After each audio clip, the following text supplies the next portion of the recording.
Баршаға сәлем. Бүгін біз ресурстарды басқару жоспарын құруды талқылаймыз. Ресурстарды басқару жоспарлау бұл өте маңызды процесс, себебі ол команданың жұмысын тиімді ұйымдастыру үшін қажетті техникалық, материалдық және кадрлық ресурстарды қалай бағалау, сатып алу, басқару және пайдалану қажеттілігін анықтайды.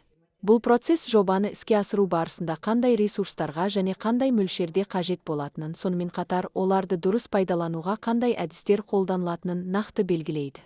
Ресурстарды басқару жоспарының басты артықшылығы бұл ресурстарды тиімді пайдалану үшін қандай басқарушылық күш-жігердің қажет екенін алдын ала анықтау. Мұнда жобаны жүзеге асыруда қолданылатын барлық негізгі құралдар мен тәсілдер қарастырылады. Ресурстарды басқару жоспары құрамына жобаның командасы, жұмыс уақытын бөлу кестесі, тағайындау критерийлер, сондай-ақ персоналды оқыту, қызметтерді тану және мотивациялау мәселелері кіреді. Бұл жоспар барлық осы аспектілерді нақты ескеріп ұйымдастыруды жеңілдетеді. Алдыңғы сабақтарда біз жұмыс құрылымының иерархиялық құрылымын қарастырды.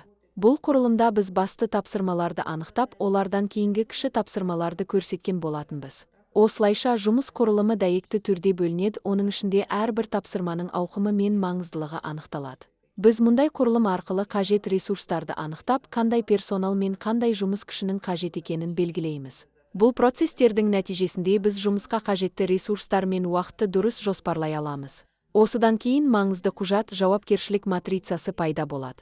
Бұл құжаттың мәні жобаның әрбір жұмыс пакеті үшін бөлінген ресурстар мен жауапкершіліктерді анық көрсету. Матрица жобаның орындалуы барысында ресурстарды дұрыс бөлуге мүмкіндік береді. Жауапкершілік матрицасы бұл диаграмма түрінде көрсетілген құжат, ол әрбір жұмыс пакетін орындауға жауапты тұлғаларды нақты көрсетеді. Әрбір команда мүшесінің рөлі мен міндеті белгіленеді, сол арқылы жұмыс процесінде кімнің не үшін жауапты екені айқын көрінеді. Бұл форма арқылы біз барлық ресурстарды, жұмыстарды және олардың орындалуына жауапты тұлғаларды бір жерде көріп, жобаның тиімді жүзеге асуына мүмкіндік аламыз. Мұндай матрица тек текст түрінде ғана емес, сонымен қатар кесте түрінде де ұйымдастырылуы мүмкін. Бұл құжатта әрбір команда мүшесінің міндеттері мен өкілеттіктері көрсетіледі, соның арқасында кімнің не үшін жауапты екендігі анық болады. Ресурстарды сатып алу процесі бұл да өте маңызды кезең, ол жобаның іске асуы үшін қажетті барлық жабдықтар мен материалдарды алу ісін қамтиды. Ресурстарды сатып алу барысында бізге қажетті жабдықтар, материалдар, тұтыну материалдары мен басқа да қажетті ресурстарды сатып алу керек болады. Бұл процесс барысында көптеген факторларды ескеру қажет. Біріншіден, бұл команда ішінде және жобаның мүдделі тараптарымен тиімді коммуникация орнату. Команда мүшелерінің арасында дұрыс байланыс орнату, қажетті ресурстарды уақытында сатып алуды қамтамасыз ету жобаның тиімділігіне тікелей әсер етеді. Егер ресурстарды уақытында ала алмасақ, бұл жоба кестесіне, бюджетке және жалпы қанағаттанушылыққа әсер етуі мүмкін. Ресурстарды таңдау барысында қолжетімділік, баға, қажеттілік сияқты факторларды ескеру өте маңызды.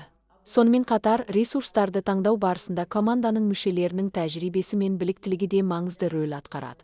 Жоба үшін қажетті техниканы пайдалану дағдысы мен тәжірибесі болмаса, бұл ресурстарды таңдауды қиындатуы мүмкін. Сондай-ақ, команда мүшелерінің арасындағы қарым-қатынас та маңызды аспект болып табылады, себебі тиімді жұмыс үшін топ ішіндегі қарым-қатынастың жақсы болуы шарт.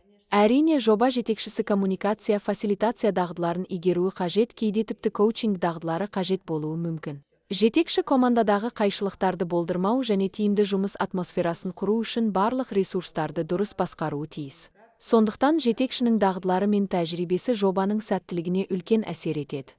Қақтығыстарды болдырмау, дұрыс байланыс орнату және команда мүшелерімен ашық қарым-қатынас жасау өте маңызды.